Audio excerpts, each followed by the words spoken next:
Un Cadillac negro de los años 50 avanza en silencio por una calle de tierra, sin vibración, sin humo, como si no tuviera motor, o como si no lo necesitara. Un hombre impecable, traje perfecto, sonrisa correcta. Intenta tomar café y falla, no porque tenga prisa, sino porque parece no entender cómo funciona una taza. Y Will Smith. ¿Qué une esas tres escenas? Algo mucho más grande que un mito. Un vehículo que no debía moverse, un visitante que no sabe ser humano, y una cultura pop que, quizás sin querer o queriendo, borró el miedo más antiguo de la ufología. Pero este episodio no trata de autos, ni café, ni de Hollywood. Trata de la grieta perfecta donde todo esto ocurre. El punto exacto en el que tu memoria todavía no decidió qué es verdad y qué prefiere olvidar. Si alguna vez sentiste que algo raro pasó y luego te convenciste de que no valía la pena recordarlo, este archivo es para ti. Hola, gracias por llegar al jueves de Archivo 42. Este es el episodio 16, Los Hombres de Negro.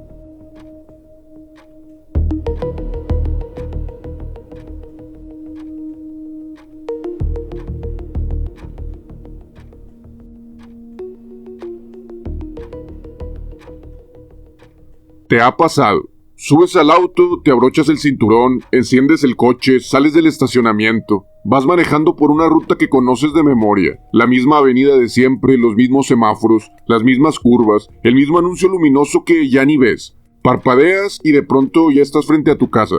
No recuerdas el alto donde siempre hay tráfico, no recuerdas la camioneta que se te metió, no recuerdas si pasaste por el puente o por la lateral, solo sabes que llegaste. Como si alguien hubiera agarrado la cinta de tu día y cortado un pedazo justo en medio. Lo explicamos muy rápido, venía en automático, es el cansancio, es la rutina. Y sí, en parte es verdad. El cerebro, cuando detecta seguridad, ahorra algo de energía, apaga luces, deja que el cuerpo haga lo que ya sabe hacer. Pero el archivo no se queda tranquilo con esa explicación, porque esos tramos en blanco no pasan solo al volante. Pasan cuando caminas del escritorio a la cocina y olvidas a qué ibas. Pasan en juntas donde asentiste con la cabeza y luego no sabes qué se decidió.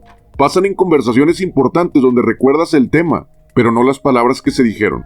Pasan en años completos que recuerdas borrosos, como si hubieran sido grabados en baja resolución.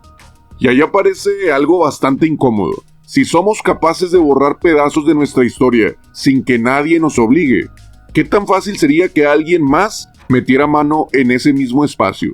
Hay testigos que describen algo parecido, pero en versión extrema. Primero, el quiebre. Ven algo extraño en el cielo. No un platillo clásico, algo raro, una luz que no encaja, un objeto sólido sin sonido, que no se comporta como un avión, helicóptero o dron. Ese momento queda tatuado, la piel erizada, el nudo en el estómago, esa mezcla de curiosidad y miedo que no se olvida fácilmente. Y después, cuando intentan ordenar lo que vieron, cuando recién empiezan a ponerlo en palabras, suena la puerta. No hay sirenas, no hay helicópteros, no hay un operativo, solo el llamado. Y en el marco, 2 o a veces hasta 3 hombres demasiado correctos para ser casuales, trajes negros impecables, zapatos sin una mota de polvo en calles donde todos terminan llenos de tierra. Un auto negro estacionado como si las reglas del lugar no aplicaran para ellos.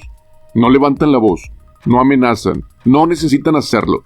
Preguntan qué viste, repiten detalles que nadie más sabía. Parece que te escuchan, pero al mismo tiempo parece que solo están verificando que recuerdes exactamente lo que ellos necesitan que recuerdes. Y al final, casi como quien comenta el clima, dejan caer una frase que dobla la realidad. Seguramente fue un avión. Las nubes hacen trucos raros con la luz. Ha dormido poco, es normal ver esas cosas. No se preocupe, eso no es importante. Lo inquietante no es lo que digan, es que funciona. Personas que una hora antes estaban seguros de haber visto algo imposible, empiezan a dudar. Capaz y sí fue un avión, ha de haber sido uno de esos nuevos. Tal vez yo estaba muy cansado, seguro exageré. Y sin darse cuenta, editan el recuerdo para que encaje con la versión que recibieron. Como si alguien aprovechara ese tramo vulnerable entre lo que viste y lo que decides creer para meter las manos y manipular la cinta. Este episodio no viene a demostrarte nada, No voy a decirte qué existe ni asegurarte qué no existe. Lo que sí vamos a hacer es entrar en ese espacio peligroso donde tus recuerdos todavía son blandos, maleables o editables. El tramo que tu memoria borró o que alguien te ayudó a borrar. Nunca he sabido quién está al pendiente de lo que intento recordar. Lo bueno es que en el archivo siempre estuvo. Desde una voz sin rostro para una mente sin tiempo. Esto es Archivo 42. Antes de hablar de expedientes, nombres o casos, necesitamos algo básico, ponerles un rostro, aunque sea borroso o no perfectamente bien descrito, a estos visitantes. ¿Quiénes se supone que son los hombres de negro? ¿Por qué testimonios separados por décadas los describen casi igual? ¿Y de dónde salen esos trajes, esos autos y esa sensación inquietante de que son humanos, pero algo no termina de encajar? En el próximo bloque, el archivo abre la carpeta básica, la versión más aceptada y más incómoda de quiénes son estos hombres que llegan cuando tu memoria todavía está temblando.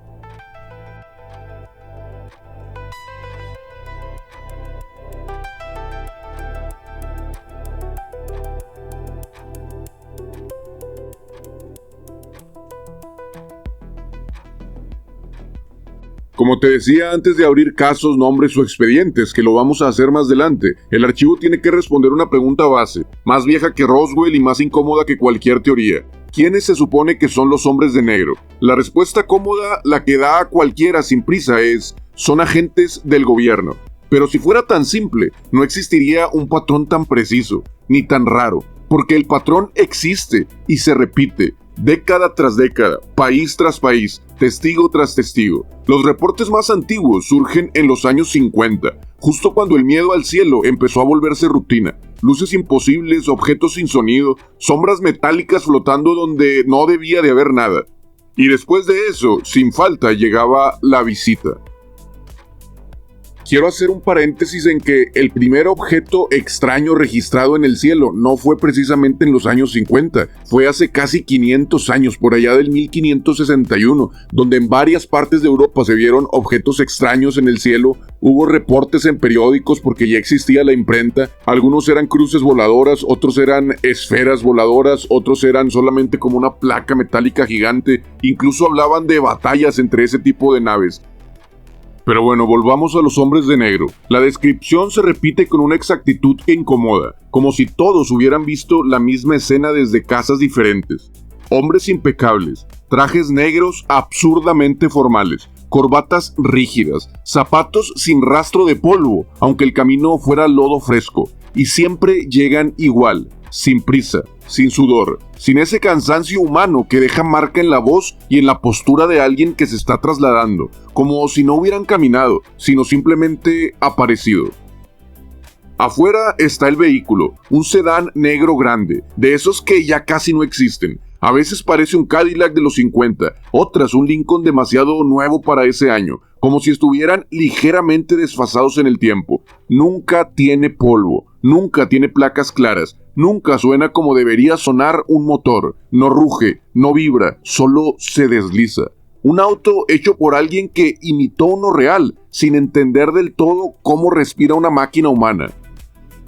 Y bueno, su apariencia es el primer golpe, pero lo verdaderamente inquietante es su comportamiento. Los hombres de negro hablan como si las frases estuvieran pregrabadas. Cortesía pero sin emociones, sonrisas que no llegan en el momento correcto, también son un poco extrañas.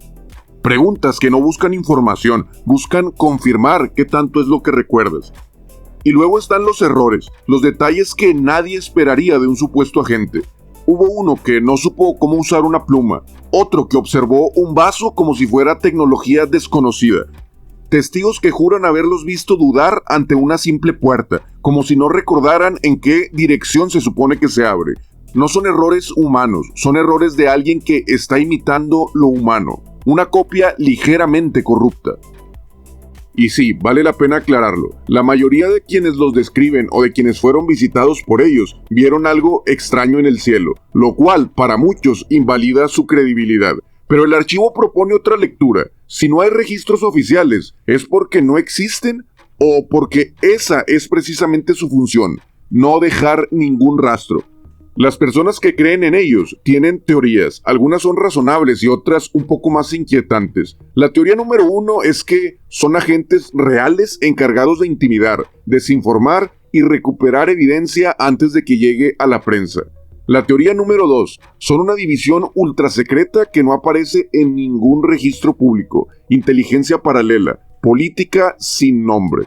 La teoría 3 es quizá la más perturbadora, no trabajan para ningún gobierno. Nunca lo hicieron. Son una fuerza autónoma, independiente, que opera cuando el sistema oficial no alcanza. Una entidad que aparece solo cuando alguien vio lo que no debía de ver. Pero sin importar la versión, hay un punto que atraviesa todos los relatos. Los hombres de negro no silencian fenómenos, silencian testigos. No atacan, no gritan, no necesitan mostrar un arma. Lo hacen con calma, con presencia, con frases calibradas al milímetro.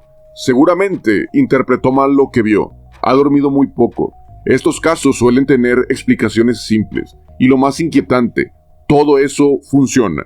Personas que estaban seguras de haber visto algo imposible terminan dudando de sí mismas. No borran recuerdos, reacomodan tus recuerdos, como si supieran exactamente dónde eres más vulnerable. ¿Son humanos? ¿Son algo más? ¿Son una organización? ¿O son muchas organizaciones usando la misma máscara? La verdad es que no lo sabemos, pero si creemos en los archivos, los testimonios y los patrones que siguen apareciendo, solo queda una idea sólida. Los hombres de negro llegan cuando alguien vio lo que no debía ver, y su trabajo es asegurarse de que ese algo no sobreviva en tu versión final del recuerdo. Y si esta descripción ya te parece o no suficientemente inquietante, espera a ver la carpeta que el archivo conserva, un documento del proyecto Blue Book donde la visita de los agentes está registrada, un día antes de que el caso realmente ocurriera. Ahí es donde todo empieza a torcerse.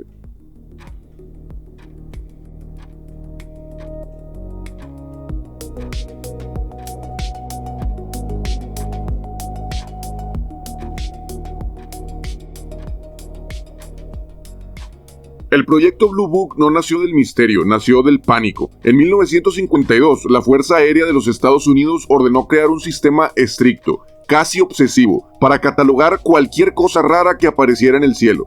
Querían control, querían orden, querían explicaciones sobre todo. Blue Book era eso, oficiales de escritorio, archivistas militares, gente capacitada para llenar formularios, no para visitar casas ni intimidar testigos. Pero entre sus más de 12,000 expedientes hay una historia que no encaja. No aparece completa en los archivos desclasificados, pero ha circulado durante años entre investigadores de Blue Book como un rumor insistente. El archivo lo conserva tal como se cuenta, una hoja suelta, con un clip oxidado y una instrucción escrita a lápiz. Verificar 2 veces. A simple vista parece un reporte formal, un testigo civil, una ubicación rural, una descripción breve de un objeto extraño. Pero la anomalía no está ahí, está en el renglón más simple, la fecha de la visita. El documento registra que visitantes sin identificación, según el testigo, tocaron su puerta un día antes del avistamiento de cosas extrañas en el cielo, no después, antes de haberlo visto. Y aquí es donde hay que ser quirúrgicos. El archivista militar no está inventando nada, solo está transcribiendo lo que el testigo declaró. El testigo afirmó, bajo juramento y bajo su firma, que esos hombres llegaron primero, le hicieron preguntas sobre luces inusuales en el cielo y que él respondió textualmente, no he visto nada aún. Ese aún no lo escribió el archivista, lo dijo el testigo, ese día, antes de ver cualquier cosa. Eso es lo que vuelve el documento casi imposible. Horas después, ya en la noche, el testigo sí vio algo, una luz metálica ascendiendo sin sonido, con un movimiento imposible para cualquier aeronave conocida, y cuando Blue Book lo entrevistó, formalmente al día siguiente, su descripción coincidía punto por punto con las preguntas que los visitantes le habían hecho la tarde anterior, como si ya supieran qué iba a ver, o como si la visita fuera parte del mismo evento. El archivista, confundido pero limitado por el protocolo, no alteró las fechas, no podía hacerlo, pero dejó 2 notas en el margen apretadas y casi nerviosas. Visitantes sin identificación, interrogatorio previo al evento. y en tinta roja, casi borrada, aparece otra anotación. No la escribió el testigo, tampoco ningún visitante. Es un comentario interno del archivista militar, una nota para sí mismo o para quien revisara el expediente después. Cross-check memory, verificar la memoria, no verificar el testimonio, no verificar el fenómeno extraño en el cielo, verificar la memoria del testigo. Eso fue lo que le llamó la atención al archivista, así como a nosotros mismos, que la visita haya sido previa al avistamiento. Como si el problema no fuera el objeto en el cielo, sino lo que esa persona iba a recordar después. Blue Book, obligado a no abrir grietas, cerró el caso con la frase automática: fenómeno explicable, posible aeronave. Pero la hoja adelantada quedó ahí, solitaria, incorregible, un pedazo del expediente que no obedecía a ninguna de las reglas del proyecto. Quizá parecía ser tan inocente que por eso no decidieron ocultarla. Pensaron que era un simple error. Demasiado precisa para desecharla, demasiado imposible para explicarla, demasiado peligrosa para que siguiera siendo pública. Y sin embargo, coherente con un patrón que Blue Book nunca pudo explicar y que los testigos repiten hasta el día de hoy. Los hombres de negro no siempre llegan a borrar lo que viste. A veces llegan al lugar exacto donde el recuerdo todavía no existe. No sabemos si el documento original sigue existiendo. Lo que llegó al archivo fue una copia discutida en círculos ufológicos. Misma estructura, mismas notas, misma fecha imposible. ¿Es un error, una leyenda de archivo o una filtración real? No podemos probarlo, pero encaja demasiado bien con el patrón que hemos visto en otros testimonios, como para decidir ignorarlo. Y si hay alguien que vivió esa interferencia en carne viva, si hay un hombre cuya vida entera se partió en dos después de una visita así, es él, Albert Bender, el primero que dijo, ellos existen, y el primero al que el silencio le borró la voz. En el siguiente bloque, el archivo abre su historia.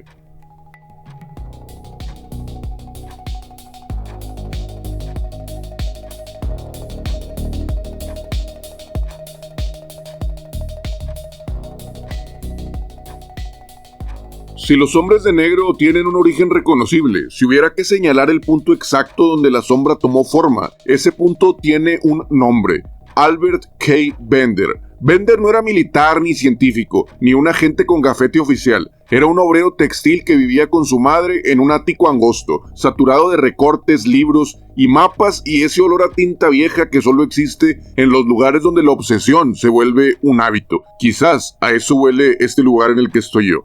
Tenía algo que incomoda a cualquier gobierno: orden dentro del caos y una obsesión meticulosa. A comienzos de los 50, mientras Estados Unidos vivía mirando al cielo y temblando por la Guerra Fría, Bender fundó la International Flying Saucer Bureau, la primera red civil organizada para estudiar avistamientos no explicados. Recibía cartas de todo el país y de fuera de él, fechas exactas, direcciones, dibujos, testimonios que hoy serían virales, pero que en 1953 solo cabían en sobres amarillentos. Y lo más peligroso de todo, los publicaba, sin permiso, sin filtrar, sin miedo a nada. Su revista, Space Review, pasó de ser un pasatiempo casero a convertirse en un problema para alguien. En el verano del 53, insinuó en la revista que estaba a punto de publicar la verdad completa sobre quién estaba detrás de los platillos voladores. Fue entonces cuando el aire del ático cambió. Bender escribió que tenía semanas notando un olor ácido, metálico, como si el aire se hubiera podrido de golpe. Sombras que parecían moverse donde no había nadie, zumbidos y presencias. Y luego llegó la visita. 3 hombres, trajes negros perfectos, sombreros bajos, rostros correctos, pero no del todo. Como una foto ligeramente desalineada, como algo salido de un molde con cierto defecto. No anunciaron previamente su visita. Bender más tarde diría que simplemente estaban ahí tocando la puerta. Además comentó que no caminaban, flotaban, y que su voz no salía de sus bocas, sino de alguna otra parte. Un tono plano, sin un origen claro, como si lo estuviera escuchando desde adentro.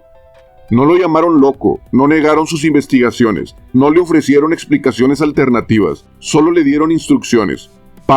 Cierra la organización, suspende la revista, no publiques lo que estás por publicar. Y entonces ocurrió lo más inquietante de todo. Bender sintió que algo presionó su mente, como si alguien bajara un interruptor interno. No le borraron recuerdos, fue algo peor, le borraron la voluntad de hablar. Al poco tiempo disolvió su instituto de platillos voladores, canceló Space Review, su revista, quemó parte de sus archivos y envió un último número con una frase que heló a cualquiera que la leyera. He sido visitado por hombres de negro. No puedo continuar con esta investigación. Sin detalles, sin acusaciones, sin defensa, solo silencio. Para sus seguidores y para quienes lo conocían de verdad, su renuncia no tenía ningún sentido. No era un hombre que soltara lo que construyó solo por gusto, sino que alguien o algo pudo haberlo hecho retroceder. Años después publicó un libro intentando contar lo que pasó, pero ya no era el mismo hombre. Los investigadores que lo leyeron dicen lo mismo. Bender escribe como si hablara desde detrás de una máscara, como si algo lo hubiera dejado más dócil, más nervioso, más apagado. Su familia decía que evitaba el tema. Amigos contaron que esquivaba las preguntas. El ático quedó casi intacto, como si nadie hubiera vuelto a tocar un solo papel desde aquella noche. Y quizá esa sea la parte más siniestra. Bender no desapareció, no perdió la memoria, no lo silenciaron a golpes, simplemente le apagaron la voz desde adentro. Y eso convirtió su historia no en la prueba definitiva, pero sí en la piedra fundamental de esta historia de los hombres de negro, o de este mito de los hombres de negro, porque desde entonces, cada quien que alguien dice, vinieron 3 hombres de negro a decirme que me callara, el archivo escucha un eco viejo, Albert Bender, el hombre que habló demasiado y luego decidió no volver a hablar nunca más.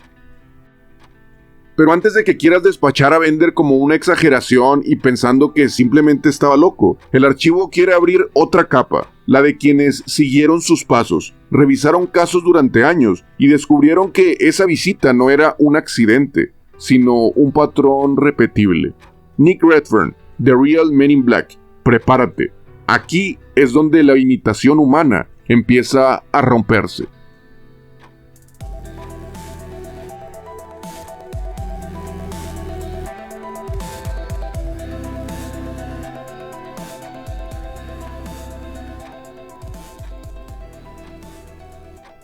Hay investigadores que persiguen luces en el cielo, y hay otros que siguen las sombras que dejaron en el suelo. Nick Redfern pertenece a los segundos. Mientras medio mundo miraba arriba buscando un platillo, él bajó la mirada y comenzó a rastrear algo menos glorioso, los pasos de quienes aparecían después del fenómeno, o a veces antes, o en el minuto exacto donde el recuerdo todavía estaba frágil. Redfern no es un creyente eufórico, pero tampoco es un escéptico de laboratorio. Es otra cosa. Pies sobre la tierra, ojos en los expedientes, mente abierta donde otros ya se cerraron. Pasó años tocando puertas, sentándose en cocinas donde aún olía a miedo, leyendo cartas que la gente nunca se atrevió a enviar y buscando patrones donde, supuestamente, solo había histeria y malentendidos. En 2011 publicó The Real Men in Black, Los verdaderos hombres de negro. Y ese libro es una cosa rara, no pretende convencerte, pero tampoco te deja salir intacto, porque lo que descubrió no fue la teoría más extravagante del mundo, sino la repetición más exacta. La misma escena, contada por personas distintas en años distintos a kilómetros de distancia, sin conocerse entre ellas y sin acceso a las historias del resto. Y todas describieron prácticamente lo mismo. Primero era la voz. No es humana, repetían. No del todo. Un tono plano, sin ritmo, sin respiración detrás. Como si las palabras estuvieran siendo reproducidas, no pronunciadas. Algunos describen un zumbido apenas cubierto, con una capa delgada de una voz masculina. Algo que no encaja con las cuerdas vocales de nadie. Luego vienen los movimientos. Son casi correctos, pero solo casi. Sentarse demasiado derecho, girar la cabeza un segundo tarde, parpadeos a destiempo, exagerados o a veces ausentes, caminar como si las articulaciones fueran una imitación. Redfern lo resume así: parecen humanos diseñados por alguien que solo vio humanos en fotografías. Es decir, no sabía cómo actuaban y cómo debían moverse. Después viene el olor, el mismo que Bender reportó en su ático, una mezcla ácida de azufre, ozono y metal caliente que llena la habitación unos segundos antes de que entren y desaparece cuando se van. No es perfume, no es sudor, es otra cosa, algo que no pertenece a una sala común. Y ahora viene lo más inquietante de todo, sus errores. Los hombres de negro fallan en detalles básicos. Un vaso de agua que sostienen como si fuera una herramienta compleja. Manos tensas, torpes, sin saber dónde dejarlas. Una puerta que intentan mover en un ángulo imposible, como si no recordaran su función. Un bolígrafo observado como si fuera un artefacto alienígena. Pero la parte más perturbadora del libro no es un traje, ni un auto sin placas, ni siquiera el olor metálico. Es esto. Un hombre de negro que pidió agua caliente sin recipiente. Otro que se asombró como si nunca hubiera visto llorar a un bebé. Uno que frente a un perro pregunta, ¿ese sonido es fijo o puede cambiarlo? Errores que un agente entrenado jamás cometería. Errores tan básicos que lo último que parecen es inteligencia humana. Aquí entra Jim Kidd, un investigador serio, incómodo, que tristemente murió tras complicaciones de una cirugía después de una caída aparentemente trivial. Su obra quedó inconclusa, pero su forma de resumir el problema es difícil de olvidar. Si realmente fueran agentes de un gobierno, al menos dominarían detalles básicos de la vida cotidiana, como tomar un maldito café, y no tropezarían con ellos una y otra vez de acuerdo a los testigos. Para Kidd y después para Redfern, la misión de los hombres de negro no es ocultar evidencia, no es secuestrar fotos ni confiscar objetos, es algo más fino y más perverso, convertirte en alguien que no vale la pena escuchar. Porque si la persona que vio algo imposible también asegura que lo visitaron 3 hombres que no saben usar una pluma, que huelen a metal quemado, que reaccionan mal ante un perro o ante a un bebé, la sociedad se encargará de hacer el resto. Está confundido, seguramente lo imaginó, no es alguien confiable, no necesitan destruir tu credibilidad, solo arañarla un poco. Redfern terminó su investigación con una idea que el archivo considera esencial en este tema. Los hombres de negro no vienen a desmentirte, vienen a descalificarte. Vienen a que la duda se incruste en tu relato como una púa invisible. Vienen a reemplazar tu recuerdo por uno más conveniente. Y lo logran no porque sean poderosos, sino porque son inquietantemente imperfectos. Humanos, quizás, pero mal hechos. Redfern cierra una de sus conferencias con una línea que podría haber salido de aquí, de este mismo lugar. No son hombres, son advertencias con traje. Advertencias que no necesitan violencia, advertencias que no necesitan armas, advertencias que tocan tu puerta, miran tu sala como si la vieran por primera vez en la vida, y dejan en tu memoria algo peor que el miedo, la sensación de que tu recuerdo ya no es completamente tuyo. Y aquí viene la ironía final. La cultura no solo normalizó a esas figuras, las volvió comedia, franquicia, canción y mercancía. En el siguiente bloque, el archivo abre esa contradicción monumental. Cómo un símbolo del miedo terminó convertido en un meme global. Y si esa risa, sin quererlo, no fue también otra forma de borrar lo acontecido.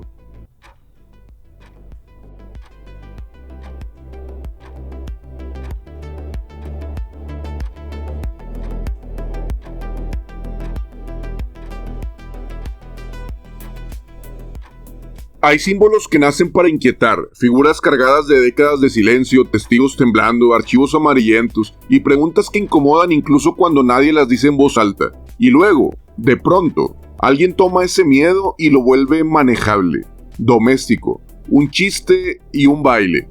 A los hombres de negro les pasó exactamente eso. Durante 40 años fueron la sombra que nadie quería nombrar. El golpe en la puerta, la voz sin origen claro, el olor metálico, la memoria que se retrae como si tuviera una vida propia. Un símbolo tan serio que la gente bajaba la mirada solo por mencionarlo. Hasta que en 1997 la cultura hizo algo que ni los gobiernos pudieron. Los volvió adorables. El primer golpe lo dio un beat pegajoso, envolviendo una frase que debería de haber helado la sangre, pero que terminó en las listas de popularidad. Here come the men in black. Aquí vienen los hombres de negro.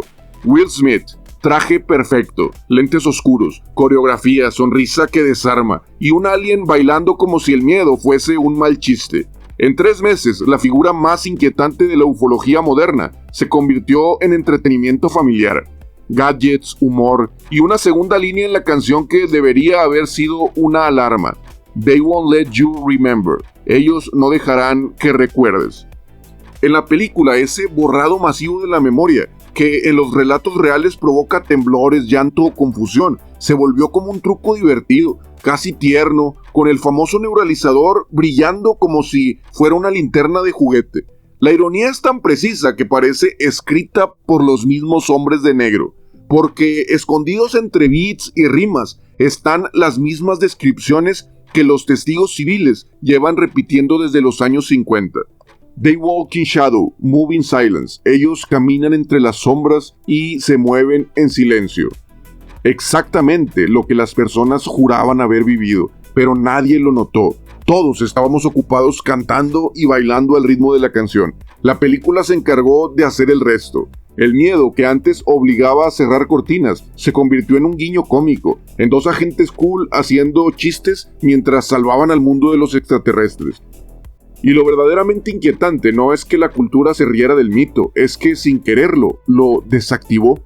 Después de 1997, si alguien decía, me visitaron 2 hombres de negro, ya no provocaba un silencio incómodo, provocaba risas, memes, referencias, chistes sobre perros pug. El neuralizador dejó de ser un símbolo de control y se volvió un prop de fiesta, una broma, un efecto especial que todos queríamos que Will Smith nos aplicara solo para ver qué recuerdo nos inventaba. La risa hizo lo que antes hacían las 3 figuras en la puerta, desarmó el miedo, lo volvió caricatura, le limó los colmillos. Y ahí es donde el archivo hace la pregunta que nadie quiere hacerse. ¿Fue coincidencia o conveniencia? Porque si existe alguien o algo que necesita que no tomes en serio estas visitas, ¿qué herramienta podría funcionar mejor que una canción viral, una película millonaria y un héroe carismático riéndose del fenómeno? Hazlo pop y lo haces inocente. Hazlo gracioso y lo haces olvidable. Hazlo meme y matas la sospecha sin disparar un solo tiro.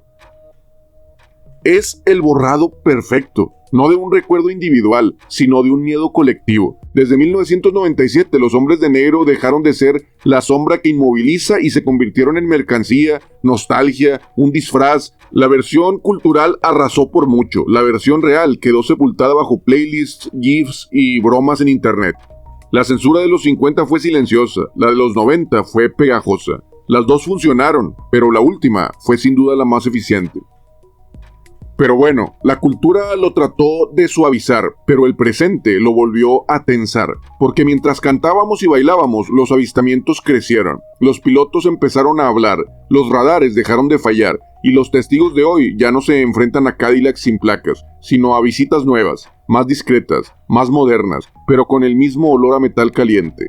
En el próximo bloque, el archivo abre los reportes recientes, los UAP, los testimonios militares, las cámaras que ya no pueden apagarse y las visitas que siguen tocando a la puerta.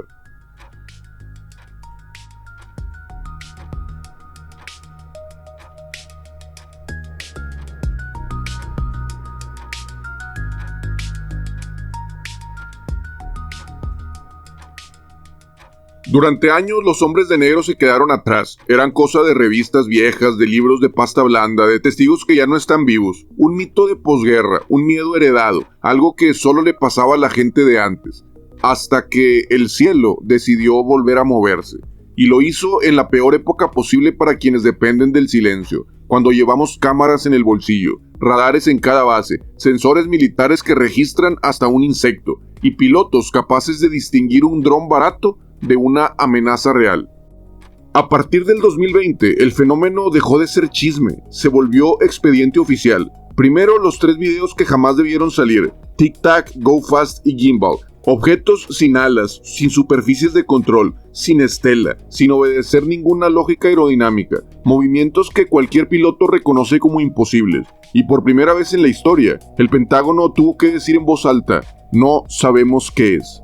Luego llegó 2023, Pilotos y veteranos declarando frente al Congreso bajo juramento, hablando de esferas metálicas, de ascensos verticales a velocidades absurdas, de radares que perdían blancos como si algo o alguien estuviera jugando con ellos.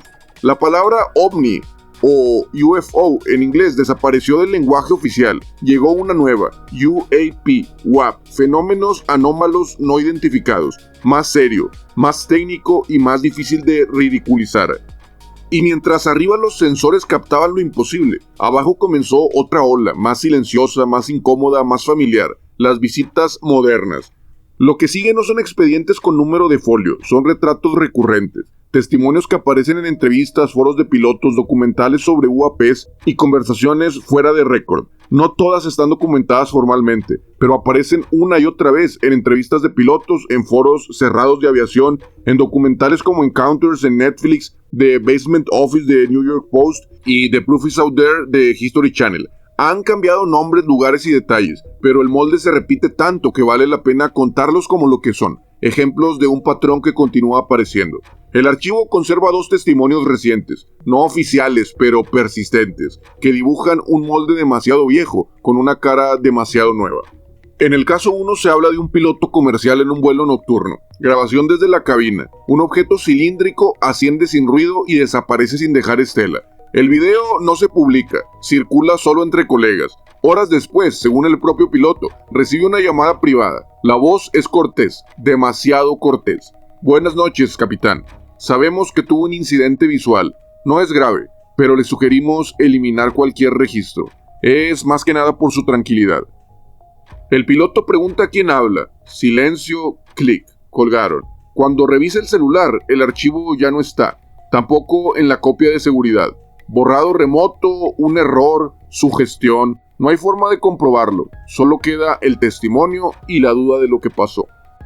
El caso 2 es un exmilitar en un documental. Un exanalista que trabajó en programas de UAPs acepta dar entrevista para un documental. Habla de recuperaciones, de sensores alterados, de informes que nunca vieron la luz. Días después, esto aparece mencionado en The Basement Office. Relata haber sido confrontado por 2 individuos fuera de un edificio público. No dicen ser del gobierno, no enseñan credenciales, solo sueltan lo siguiente. Algunos detalles de su entrevista eran imprecisos. Sería mejor que, de ahora en adelante, se apegue a la versión oficial. Es por su propia seguridad. Cuando él pide identificación, solo sonríen, suben a una camioneta negra y desaparecen. Esa noche, según su propio relato, una de sus unidades de almacenamiento marcó errores fatales. Solo se corrompió una carpeta, la que contenía los apuntes del documental. Coincidencia, falla técnica, sugestión. Nadie puede probarlo, pero tampoco desmentirlo con certeza. En ambos testimonios y en muchos más que existen allá afuera, independientemente de su veracidad absoluta, aparece el mismo aroma antiguo. Llegaron antes de que el caso fuera oficial o publicado. Saben detalles que no deberían de saber. Se presentan con autoridad, sin demostrarla del todo. Y deslizan siempre la misma idea. Es mejor que lo deje así. La estética cambió, la época cambió, el lenguaje cambió, pero el patrón no. Antes era olor a azufre en un ático, hoy son glitches en cámaras de seguridad. Antes eran voces planas en casas de madera, hoy son correos legales perfectos y llamadas imposibles de rastrear. Hoy ya no intentan borrar tu recuerdo, intentan borrar tus ganas de hablarlo. Te dejan la experiencia, pero te convencen de que no vale la pena contarla. Te dejan el video, pero te hacen sentir ridículo si es que lo compartes. No obligan a olvidar, empujan a archivar, a guardar y a no sacar de ahí. Porque es más fácil regresar a la rutina que vivir con una pregunta abierta que nadie quiere responder. El mito no murió con Bender, ni se diluyó con Redfern, no se deshizo con Will Smith bailando, solo se actualizó. Hoy, el hombre de negro puede ser un asesor, un contratista, un mensaje automático, un algoritmo que sabe exactamente dónde decides callar. En los testimonios, independientemente de lo que digan, aparece el mismo aroma antiguo. Aquí es donde el archivo deja los expedientes y empieza a contar una fábula. La historia de un hombre común que vio algo y recibió una visita impecable. Al final, no sabrás si le cambiaron la memoria o si él mismo la editó para poder dormir.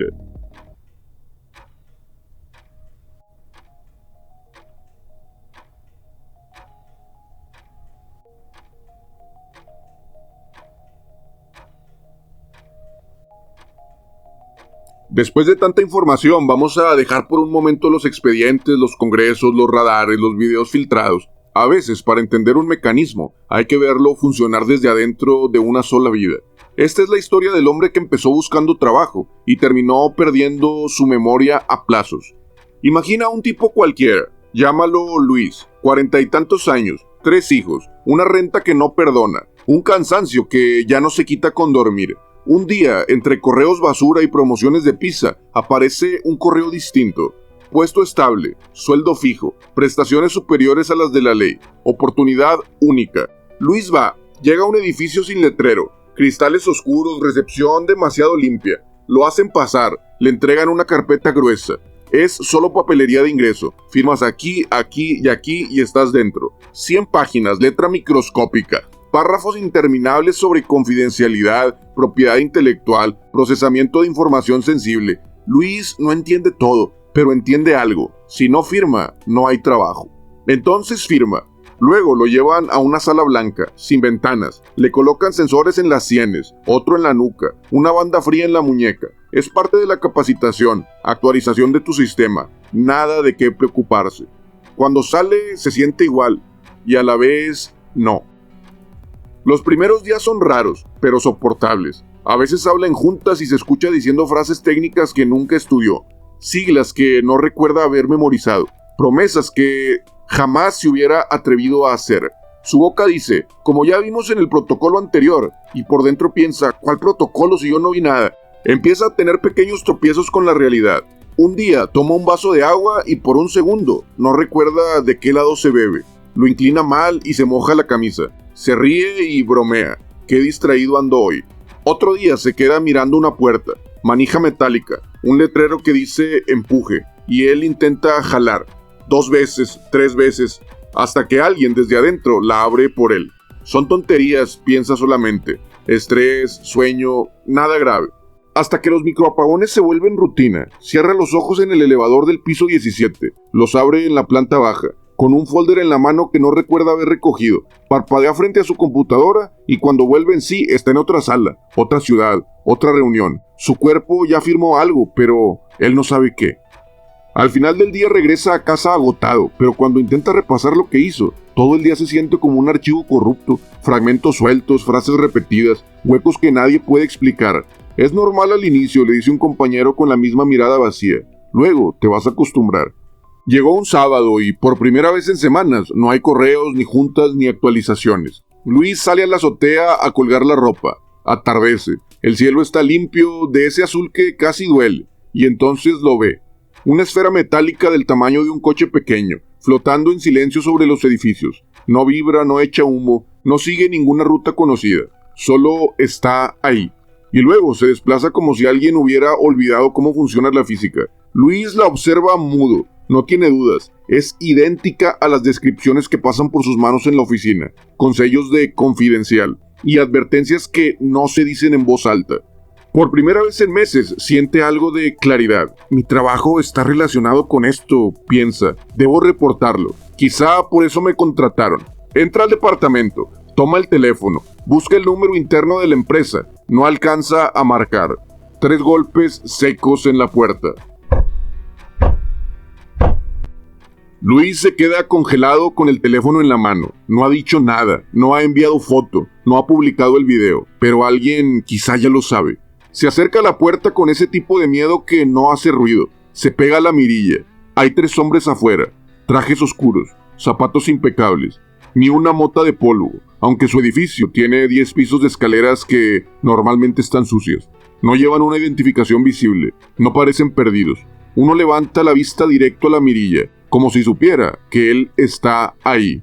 Luis no abre, no puede hacerlo. Siente el corazón golpeándole en la camisa. Y entonces, sin mover los labios, escucha su propia voz desde adentro de su cabeza. Seguramente fue un dron. Nada importante. Es mejor no llamar. No sabe si lo pensó o si alguien se lo colocó. Parpadea. Cuando vuelve en sí, está sentado en un sillón, el teléfono en la mesa, la pantalla apagada, la ropa a medio colgar. Mira el reloj y han pasado 40 minutos que él no vivió. Va a la ventana y el cielo está vacío. No hay esfera y no hay nada. Intenta recordar por qué tiene el pecho apretado. No puede. Solo le queda una frase en los labios. Qué raro ando hoy. Quizá estoy cansado.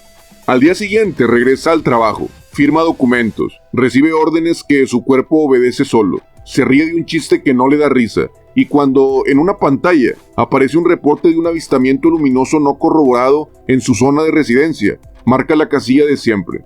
Percepción errónea del testigo. Y sigue.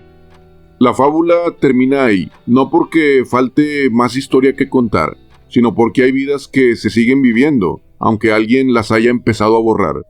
La pregunta queda rebotando en las paredes de este archivo.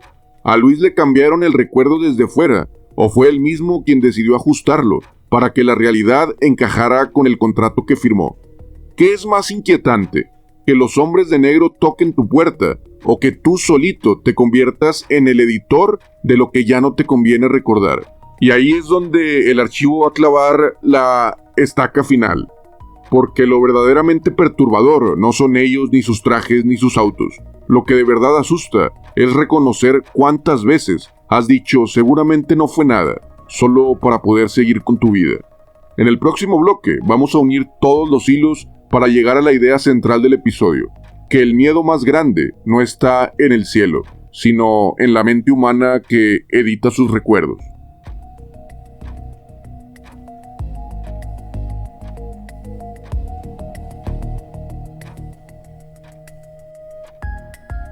Bueno, ya estamos aquí al final del tramo. Recorrimos el viaje en blanco al volante, la hoja del proyecto Blue Book fechada antes del caso, el ático de Bender apagándose en silencio, los errores de imitación que Redfern fue anotando uno por uno, la canción que convirtió el miedo en coreografía, los pilotos modernos recibiendo llamadas demasiado precisas, y a Luis firmando sin querer hasta volverse editor involuntario de su propia vida. Después de todo esto, la pregunta deja de ser ¿existen los hombres de negro? Y se convierte en algo mucho más cercano. ¿Por qué funciona tan bien lo que se supone que hacen? Porque atrévete a mirarlo con calma. No tiran puertas, no te suben a la fuerza a un coche, no te apuntan con un arma, no te ponen una pistola en la cabeza para obligarte a cambiar tu versión. Solo inclinan tu realidad unos pocos grados. Una frase dicha en el momento exacto. Seguro fue un dron. Es mejor que no se meta en eso. Es por tu propia seguridad.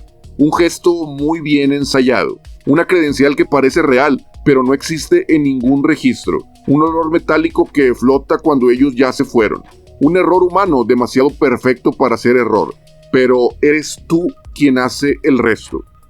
Bender no necesitó golpes, solo 3 hombres en un ático y una orden que se le incrustó tan hondo que apagó la revista que era toda su vida. Los testigos que Redfern entrevistó no necesitaron tortura, solo la experiencia de ver algo imposible en el cielo, y luego algo aún más imposible, sentado en su sala, sonriendo sin saber usar un vaso. Los pilotos no necesitaron amenazas directas, solo una llamada educada diciendo que ese video podría traerte problemas, y que lo mejor es dejar todo ahí. Luis no necesitó que le borraran el cerebro con un destello de ciencia ficción, solo un contrato, unas actualizaciones del sistema, y una frase que sonó con su voz, pero que no era suya. El patrón se repite desde hace décadas, ellos dan un empujón mínimo, nosotros completamos la caída, porque el punto de quiebre nunca está en el cielo, está en nuestra propia mente, en esa grieta microscópica entre lo que viste y lo que decides creer, en ese instante ridículamente pequeño, donde tu cabeza busca una explicación que no te rompa la vida en dos. Ahí, justo ahí, es donde ellos colocan la mano. Lo más perturbador no es que existan visitantes impecables que llegan a borrar tu memoria, ni que aparezcan antes de que el recuerdo se forme. Lo realmente perturbador es que la mayoría de nosotros haría exactamente lo mismo que los testigos: bajar la voz, redondear el relato, suavizar la experiencia hasta que deje de doler, decirnos cosas como capaz estaba cansado, yo creo que exageré, seguro fue un avión, mejor no digo nada, no vaya a meterme en problemas. No sé si ya te diste cuenta, pero en este momento no te estoy hablando de platillos voladores. Lo hacemos todo el tiempo con cosas mucho más pequeñas, con la discusión que prefieres recordar que no fue tan grave, con la traición que te cuentas como un malentendido, con la alerta roja que rebautizas como estrés, con la intuición que archivaste como paranoia, con el daño que te hicieron y lo recuerdas como algo que no dolió tanto. Editamos nuestro pasado para poder seguir funcionando en el presente, y quizá solo quizá, eso es lo que quieren los hombres de negro. No necesitan borrar tu memoria como en la película, solo necesitan entrar en el segundo exacto en el que tú ya estabas dispuesto a desconfiar de ti mismo. Ese es el corazón de este archivo, la idea que une todos los bloques. El enemigo no es el visitante que toca 3 veces a tu puerta, es la facilidad con la que entregamos nuestras certezas cuando la verdad se vuelve demasiado incómoda para vivir en ella. Los hombres de negro, sean lo que sean, representan algo más viejo que cualquier expediente. Ese momento en el que tú mismo eliges olvidar para que tu vida siga encajando en un guión que parece impecable. La tecnología más peligrosa no es la nave que desafía la gravedad, ni el auto sin placas, ni el dispositivo que flashea los recuerdos.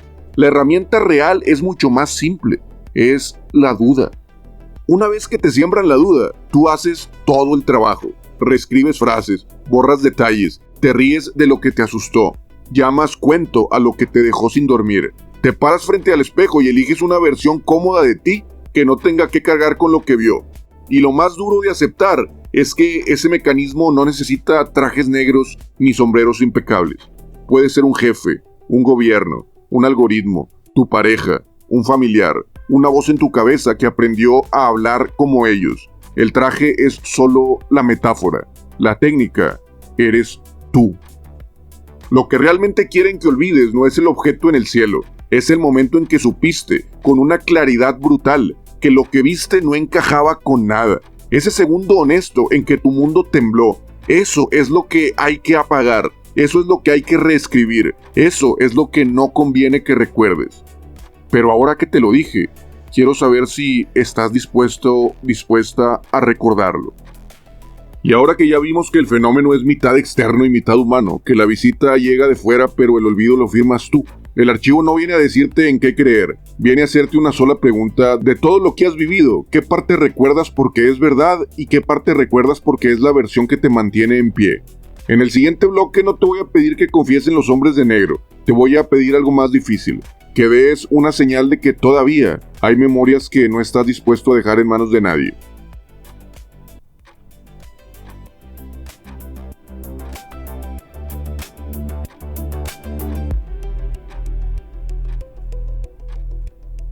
Pues bueno, llegaste hasta aquí, escuchaste nombres, casos, patrones, visitas que quizá fueron reales y versiones que quizá nunca fueron la versión completa.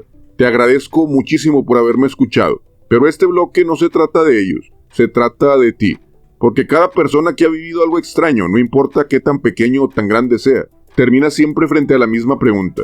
¿Qué hago ahora con esto que sé? ¿Lo guardo, lo diluyo, lo dejo que se desgaste hasta que ya no me incomode? Ese es el verdadero campo de batalla, no en el cielo, no en los trajes, tu decisión. Por eso este bloque es un llamado, sí lo es, pero no uno espectacular. No necesitas haber visto un objeto volador no identificado, ni haber recibido una llamada incómoda, ni una visita de hombres de negro, ni haber firmado un contrato que no recuerdas. Porque en estas historias y en la vida real, lo más difícil no es recordar, lo más difícil es admitir que lo recuerdas. Si algo de este episodio te tocó, déjamelo en los comentarios. Una palabra, un símbolo, un fragmento. Mientras tú lo escribas, no podrán editar nada de tu memoria. Y si quieres ayudar a que el archivo crezca, compártelo con alguien a quien no le daría risa que le tocaran la puerta a 3 hombres de traje negro. Con eso me basta. Y ahora sí, acompáñame a cerrar el episodio, no con respuestas, sino con la única pregunta que nunca se borra por completo. ¿Quién eras antes de que alguien editara cómo debías de comportarte? En el siguiente bloque viene el epílogo y el sello final del archivo.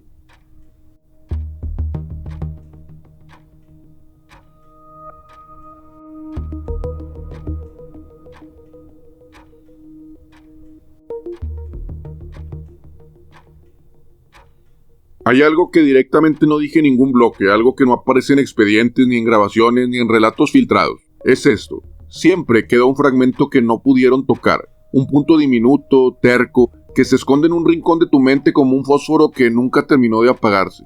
Puede ser un olor, un destello, un ruido breve, una frase que no encaja, o ese segundo extraño que vuelve cuando cierras los ojos y se acomoda exacto en el lugar donde debería estar. Ese fragmento, microscópico o no, es tuyo, y mientras exista, mientras siga latiendo como una sombra que respira por su cuenta, Tu memoria no está perdida, solo está esperando que vuelvas por ella.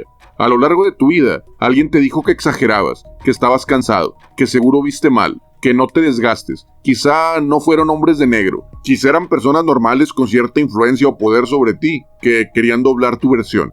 Pero este archivo no intenta convencerte de visitantes, intenta recordarte algo más profundo. Tu memoria no es tan frágil como te hicieron creer. Es selectiva, sí, imperfecta, sí, pero también sabe endurecerse cuando algo le importa.